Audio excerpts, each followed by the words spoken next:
Tahitian. Eh, yung bakla. Waikiki. Yung bullshit. Palibasa, wala ka lang kundi English Tagalog eh. Naalam mo magtanghal tayo sa Japan kasama si Tito Dolphy? Oh, 5 days tayo ron. Sa loob na 5 araw na yan, pinag-aralan ko salita ng Hapon. Sa 5 araw lang. Na ako'y magawin ng Frankfurt, Germany, pinag-aralan ko salita ng Germans. German? Na ako'y magawin ng France, pinag-aralan ko salita ng mga French. Sandali. Ibig mo sabihin, Hapon, French, German, Gusto mo turuan sa kanila walang bayad? walang kalokohan yan. No problem. Nakakaya sa mga bisita natin. Akong bahala. Turuan mo ako ng Hapon. Sure. Ano ba sa Hapon yung Mang Kiko? Mang Kiko? Oo. Kiko man. Sandali. Parang tinatarantado mo ko ito. Hapon ba yon? Mang Kiko, Kiko man. Yeah. Parang toyo eh. Ano sa Hapon ang magazine? Wakasan. Comics yan eh. Yan ang magazine sa Hapon.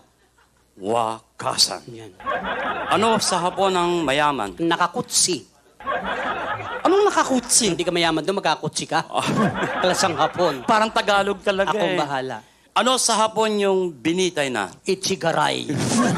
Patay na yun eh. Ako, kaya binabanggit ito magandang tularan eh. Serious tayo. Serious. No more fooling around. No more fooling around. I-Englishin ko, hahaponin mo. English Hapon. Serious na. Serious. Ano sa Hapon ng is this your car?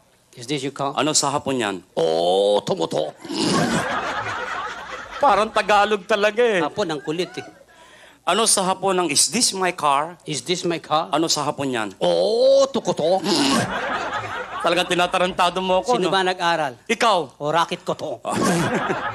Isa pang English gagawing Hapon. Sure. Serious na. Serious. Ano sa Hapon ng is this your noodles? Is this your noodles? Ano sa Hapon yan? Mickey Moto? Sarado na yun eh. Ano sa Hapon ng kalbo? Bemboroko.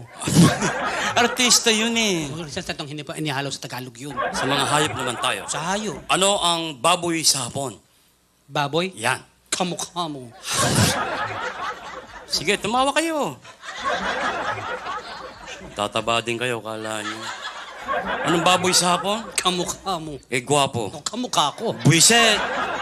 Sa French Eh, tayo. masalo akong sanay. Ingat ka, may mga foreign job, baka makaintindihan tayo. Filipinos are born intellectual. No problem with that. Okay. Ano sa French ang flower?